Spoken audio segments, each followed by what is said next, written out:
दोस्तों, आज हम इंग्लिश ग्रामर के एक ऐसे टॉपिक को डिस्कस करने वाले हैं जिसमें कि मोस्ट ऑफ द स्टूडेंट्स को कंफ्यूजन रहती है।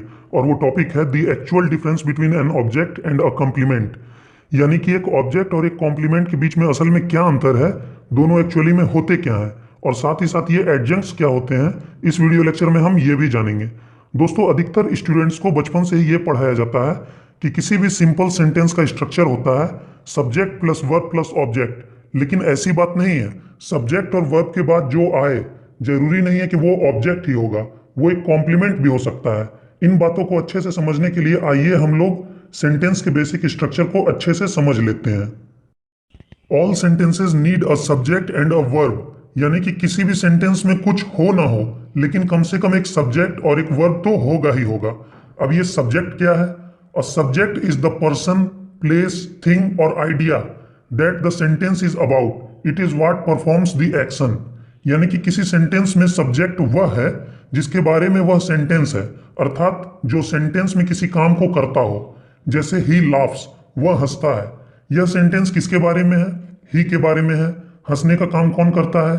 ही करता है, इसीलिए ही हमारा सब्जेक्ट है। उसी तरह द सन शाइन्स, सूर्य चमकता है।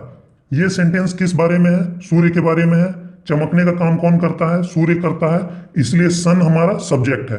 अब वर्ब्स क्या है, इसके बारे में मैं आपको पिछले वीडियो लेक्चर्स में बता चुका हूं और इनके सारे टाइप्स को भी मैं डिस्कस कर चुका हूं। मैंने आपको बताया था कि वर्ब किसी एक्शन या फिर स्टेट को शो करता है। जैसे ही प्लेज, वह खेलता है। यह एक कंप्लीट सेंटेंस है जिसमें प्लेज जो है एक वर्ब है, क्योंकि यह एक एक्शन को शो करता है। चलिए अब हम लोग इस सेंटेंस में कुछ बदलाव करते हैं। ही प्लेज फुटबॉल, वह फुटबॉल खेलता है। यह भी एक कंप्लीट सेंटेंस है जिसमें ही एक सब्जेक्ट है, प्लेज एक वर्ब है और फुटबॉल एक ऑब्जेक्ट है। जैसा कि मैं आपको पिछले वीडियो लेक्चर्स में भी बता चुका हूं कि ऑब्जेक्ट यानी कि कर्म वह है जो किसी वर्ब के एक्शन को रिसीव करता हो। The object of a sentence is the person or thing that receives the action of the verb. जैसे he broke the glass, उसने ग्लास तोड़ा। इस सेंटेंस में ग्लास हमारा ऑब्जेक्ट है क्योंकि ये वर्ब के एक्शन को रिसीव कर रहा है, यानी कि टूटने का काम किस पर हो रहा है? ग्लास पर हो रहा है। उसी तरह he is playing football, वह फुटबॉल खेल रहा है। इस सेंटेंस में फुटबॉल हमारा ऑब्जेक्ट है क्योंकि ये वर्ब के एक्शन को रिसीव कर रहा है कि खेलने का काम किस पर हो रहा है? फुटबॉल पर हो रहा है। उसी तरह राम इज बीटिंग श्याम, राम श्याम को पीट रहा है। यहां श्याम हमारा ऑब्जेक्ट है क्योंकि ये वर्ब के एक्शन का रिसीवर है, यानी कि किसको पीटा जा रहा है? श्याम को पीटा जा रहा है। पिटाई का काम किस पर हो रहा है? श्याम पर हो रहा है, इसीलिए श्याम हमारा ऑब्जेक्ट है। किसी सेंटेंस में ऑब्जेक्ट को पहचानने के लिए मैंने आपको एक ट्रिक भी बताई थी कि किसी सेंटेंस में क्या और किसको का जवाब अगर मिलता है तो उस सेंटेंस में ऑब्जेक्ट होगा और वो जवाब ही हमारा ऑब्जेक्ट होता है। जैसे कि इन एग्जाम्पल्स में क्या और किसको का जवाब, जैसे कि ही ब्रोक द ग्लास, उसने क्या तोड़ा? ग्लास तोड़ा, तो ग्लास हमारा ऑब्जेक्ट है। ही इज प्लेइंग फुटबॉल, वह क्या खेल रहा है? फुटबॉल खेल रहा है, तो फुटबॉल हमारा ऑब्जेक्ट है। राम इज बीटिंग श्याम, राम किसको पीट रहा है? श्याम को पीट रहा है, इसलिए श्याम हमारा ऑब्जेक्ट है। फिर मैंने आपको यह भी बताया था कि ऑब्जेक्ट्स मुख्यतः दो प्रकार के होते हैं। पहला डायरेक्ट ऑब्जेक्ट और दूसरा इनडायरेक्ट ऑब्जेक्ट। डायरेक्ट ऑब्जेक्ट वह है जिस पर क्रिया यानी कि वर्ब का सीधा प्रभाव यानी कि डायरेक्ट इफेक्ट पड़ता हो, और इनडायरेक्ट ऑब्जेक्ट वह है जिस पर क्रिया का सीधा प्रभाव ना पड़ता हो। मैंने आपको डायरेक्ट और इनडायरेक्ट ऑब्जेक्ट्स को पहचानने के लिए एक ट्रिक भी बताई थी कि किसी सेंटेंस में क्या का जवाब हमारा डायरेक्ट ऑब्जेक्ट होता है और किसको का जवाब हमारा इनडायरेक्ट ऑब्जेक्ट होता है। जैसे he gave me a pen, या फिर जिसको कि हम लोग इस तरह से भी लिख सकते हैं, he gave a pen to me, उसने मुझे एक कलम दी। इस सेंटेंस में क्या का जवाब, यानी कि उसने मुझे क्या दी? पेन दी, तो पेन हमारा डायरेक्ट ऑब्जेक्ट है। और किसको दी? मुझको दी, तो मी हमारा इनडायरेक्ट ऑब्जेक्ट है। उसी तरह the teacher asked a question to the students, यानी कि शिक्षक ने छात्रों से एक प्रश्न किया। इस सेंटेंस में क्या का जवाब, यानी कि क्वेश्चन हमारा डायरेक्ट ऑब्जेक्ट है और किससे किया? स्टूडेंट्स से किया, तो स्टूडेंट्स हमारा इनडायरेक्ट ऑब्जेक्ट है। लेकिन एक बात का आप हमेशा ध्यान रखिएगा कि किसी सेंटेंस में इनडायरेक्ट ऑब्जेक्ट तभी होगा जब उस सेंटेंस में कोई डायरेक्ट ऑब्जेक्ट हो। यानी कि किसी सेंटेंस में दो ऑब्जेक्ट्स हों तभी हमें यह सोचना होगा कि कौन डायरेक्ट ऑब्जेक्ट है और कौन इनडायरेक्ट ऑब्जेक्ट है।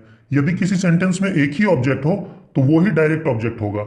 जैसे राम इज बीटिंग श्याम, राम श्याम को पीट रहा है।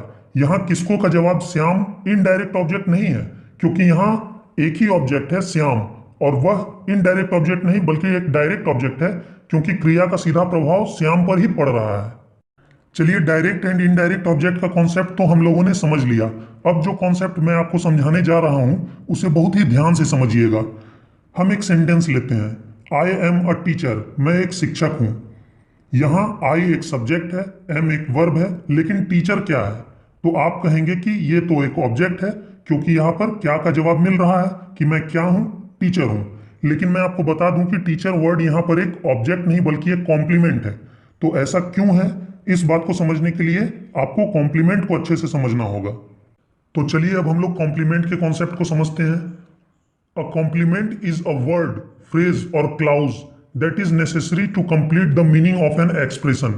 यानी कि कॉम्प्लीमेंट एक ऐसा वर्ड या फ्रेज या क्लाउज है जो कि एक दिए हुए एक्सप्रेशन के मीनिंग को कंप्लीट यानी कि पूरा करने के लिए जरूरी होता है। कॉम्प्लीमेंट का अर्थ होता है पूरक, यानी कि जो किसी चीज को पूरा करता हो। यहां आप कॉम्प्लीमेंट की स्पेलिंग पर ध्यान दें। COMPLEMENT का अर्थ है पूरक, लेकिन COMPLIMENT का अर्थ है प्रशंसा। दोनों अलग अलग शब्द हैं, लेकिन दोनों की प्रोनाउंसिएशन सेम है। यहां हम COMPLEMENT वाले कॉम्प्लीमेंट की बात कर रहे हैं। Complement adds more information about the subject और ऑब्जेक्ट ऑफ द सेंटेंस। मतलब कॉम्प्लीमेंट किसी सेंटेंस के सब्जेक्ट या ऑब्जेक्ट के बारे में कुछ अतिरिक्त सूचना देता है। सब्जेक्ट के बारे में कुछ अतिरिक्त सूचना देता है तो वह सब्जेक्ट कॉम्प्लीमेंट या फिर सब्जेक्टिव कॉम्प्लीमेंट कहलाता है, और ऑब्जेक्ट के बारे में कुछ अतिरिक्त सूचना देगा तो वह ऑब्जेक्टिव कॉम्प्लीमेंट या फिर ऑब्जेक्ट कॉम्प्लीमेंट कहलाएगा। चलिए इन दोनों को हम एक एक करके समझते हैं। सबसे पहले सब्जेक्ट कॉम्प्लीमेंट की बात करते हैं। Subject complement adds more details about the subject of the sentence. यानी कि सब्जेक्ट कॉम्प्लीमेंट सब्जेक्ट के बारे में कुछ इंफॉर्मेशन देता है, कुछ सूचना देता है। जैसे द बेबी इज क्यूट, बच्चा प्यारा है। इस सेंटेंस में बेबी हमारा सब्जेक्ट है और क्यूट हमारा सब्जेक्ट कॉम्प्लीमेंट है, क्योंकि ये सब्जेक्ट के बारे में कुछ इंफॉर्मेशन दे रहा है, कुछ सूचना दे रहा है कि बच्चा प्यारा है। उसी तरह Mohan is very weak, Mohan बहुत कमजोर है। इस सेंटेंस में मोहन हमारा सब्जेक्ट है और वेरी वीक हमारा सब्जेक्ट कॉम्प्लीमेंट है, क्योंकि ये मोहन के बारे में कुछ इंफॉर्मेशन दे रहा है, कुछ सूचना दे रहा है कि मोहन बहुत कमजोर है। उसी तरह यू लुक हैप्पी, तुम खुश दिख रहे हो। इस सेंटेंस में यू हमारा सब्जेक्ट है और हैप्पी वर्ड हमारा सब्जेक्ट कॉम्प्लीमेंट है, क्योंकि ये यू के बारे में एक इंफॉर्मेशन दे रहा है कि वह हैप्पी है, खुश है। अब आप कहेंगे कि ये वर्ब्स के बाद आने वाले वर्ड्स कॉम्प्लीमेंट्स क्यों हैं, ऑब्जेक्ट्स क्यों नहीं है? तो आइए अब हम ऑब्जेक्ट और कॉम्प्लीमेंट के बीच में असल अंतर को कुछ एग्जाम्पल्स की मदद से समझते हैं। जैसे Ram is a boy, Ram एक लड़का है। इस सेंटेंस में राम एक सब्जेक्ट है और बॉय एक कॉम्प्लीमेंट है। लेकिन Ram is beating the boy, Ram लड़के को पीट रहा है। इस सेंटेंस में राम एक सब्जेक्ट है और बॉय एक कॉम्प्लीमेंट नहीं है बल्कि एक ऑब्जेक्ट है। ऐसा क्यों? क्योंकि जब वर्ब के बाद आने वाला वर्ड और सब्जेक्ट दोनों एक ही चीज हों, या फिर वर्ब के बाद आने वाला वर्ड सब्जेक्ट की ही कोई प्रॉपर्टी यानी कि विशेषता हो, तो वह वर्ड सब्जेक्ट कॉम्प्लीमेंट कहलाता है, या फिर सिंपली से हम उसको कॉम्प्लीमेंट भी कह सकते हैं। और जब वर्ब के बाद आने वाला वर्ड और सब्जेक्ट दो अलग अलग चीजें हों और उसमें क्या या किसको का जवाब मिलता हो, तो वह वर्ड ऑब्जेक्ट होता है। जैसे कि इन एग्जाम्पल्स में Ram is a boy, Ram और बॉय दोनों एक ही चीज है, इसीलिए बॉय एक ऑब्जेक्ट नहीं बल्कि एक कॉम्प्लीमेंट है। और Ram is beating the boy, यहाँ राम और बॉय दोनों अलग अलग चीजें हैं। यहाँ राम किसी दूसरे लड़के को पीट रहा है, इसलिए बॉय यहाँ पर एक ऑब्जेक्ट है। उसी तरह आई हैव अ कार, मेरे पास एक कार है। इस सेंटेंस में आई हमारा सब्जेक्ट है और कार हमारा ऑब्जेक्ट है, क्योंकि कार और आई यानी कि मैं दोनों अलग अलग चीजें हैं। यानी कि I is not equal to car. और आई एम अ टीचर, मैं एक शिक्षक हूं। इस सेंटेंस में आई हमारा सब्जेक्ट है और टीचर हमारा ऑब्जेक्ट नहीं बल्कि एक कॉम्प्लीमेंट है, क्योंकि टीचर और आई यानी कि मैं दोनों एक ही चीजें हैं, दोनों एक ही व्यक्ति को दर्शाता है, यानी कि I is equal to teacher. उसी तरह यू लुक हैप्पी, तुम खुश दिख रहे हो। इस सेंटेंस में यू हमारा सब्जेक्ट है और हैप्पी हमारा कॉम्प्लीमेंट है। यहाँ पर हैप्पी एक ऑब्जेक्ट नहीं बल्कि एक सब्जेक्ट कॉम्प्लीमेंट है, क्योंकि हैप्पी यू की ही एक प्रॉपर्टी यानी कि विशेषता है। तो अगर आपने मेरी लिंकिंग और कॉपुलर वर्ब्स वाली वीडियो को देख रखी है तो आप यहाँ पर गौर कर रहे होंगे कि कॉम्प्लीमेंट वाले सेंटेंस में लिंकिंग वर्ब होता है और ऑब्जेक्ट वाले सेंटेंस में लिंकिंग वर्ब नहीं होता। जैसे आई एम अ टीचर, यहाँ एम एक लिंकिंग वर्ब है क्योंकि I is equal to teacher, और आई हैव अ कार, यहाँ हैव एक लिंकिंग वर्ब नहीं है क्योंकि I is not equal to car. तो मुझे लगता है कि अब आप सब्जेक्टिव कॉम्प्लीमेंट और ऑब्जेक्ट के बीच के अंतर को समझ चुके होंगे। चलिए अब हम ऑब्जेक्ट कॉम्प्लीमेंट या फिर जिसको कि हम लोग ऑब्जेक्टिव कॉम्प्लीमेंट्स भी कहते हैं को समझते हैं। The object complement adds more details about the object of the sentence, यानी कि ऑब्जेक्ट कॉम्प्लीमेंट किसी सेंटेंस के ऑब्जेक्ट के बारे में कुछ सूचना देता है। जैसे यू मेड मी सैड, तुमने मुझे दुखी कर दिया। यहाँ यू सब्जेक्ट है, मी ऑब्जेक्ट है और सैड एक ऑब्जेक्ट कॉम्प्लीमेंट है, क्योंकि ये ऑब्जेक्ट मी के बारे में कुछ जानकारी दे रहा है कि मी यानी कि मैं दुखी हूं। ध्यान दें कि यहाँ सैड यू नहीं बल्कि मी है, यानी कि दुखी सब्जेक्ट नहीं बल्कि ऑब्जेक्ट है। इसीलिए सैड यहाँ पर एक सब्जेक्ट कॉम्प्लीमेंट नहीं बल्कि एक ऑब्जेक्ट कॉम्प्लीमेंट है। उसी तरह वी मेड राम कैप्टन, हम लोगों ने राम को कैप्टन बनाया। यहाँ वी हमारा सब्जेक्ट है, राम हमारा ऑब्जेक्ट है और कैप्टन हमारा ऑब्जेक्ट कॉम्प्लीमेंट है, क्योंकि कैप्टन वी नहीं बल्कि राम है।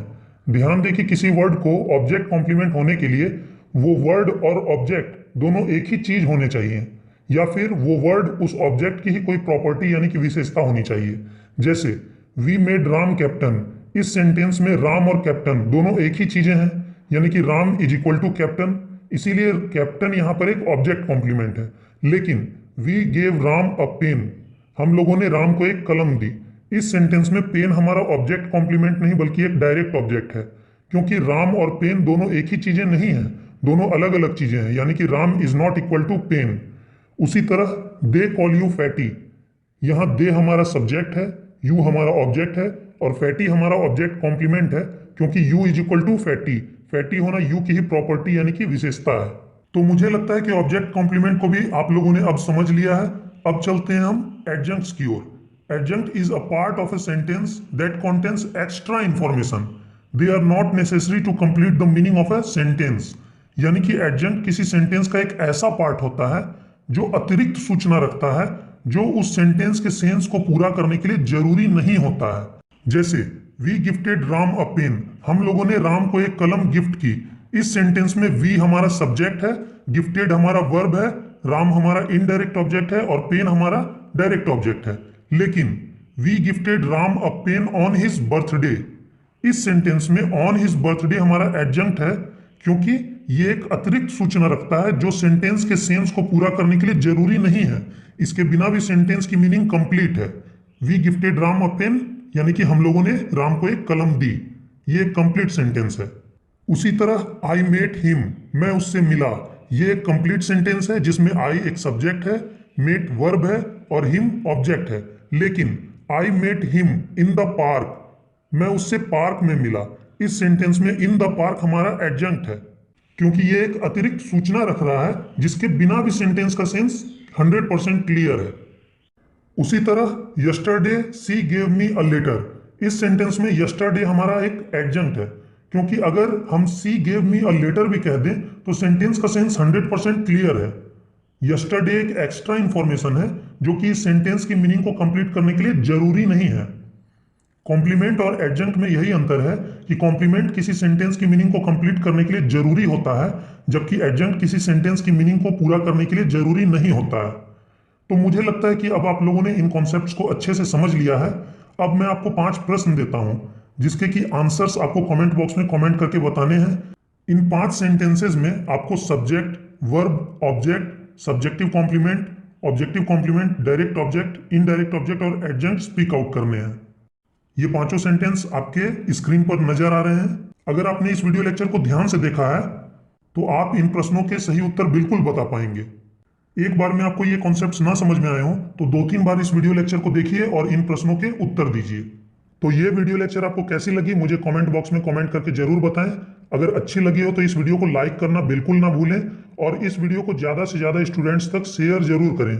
और अगर आप इस चैनल पर नए हैं तो चैनल को सब्सक्राइब करके बेल आइकन को प्रेस करके ऑल नोटिफिकेशंस को ऑन जरूर कर लें, ताकि हमारी आने वाली वीडियोस के नोटिफिकेशंस आपको मिलती रहें।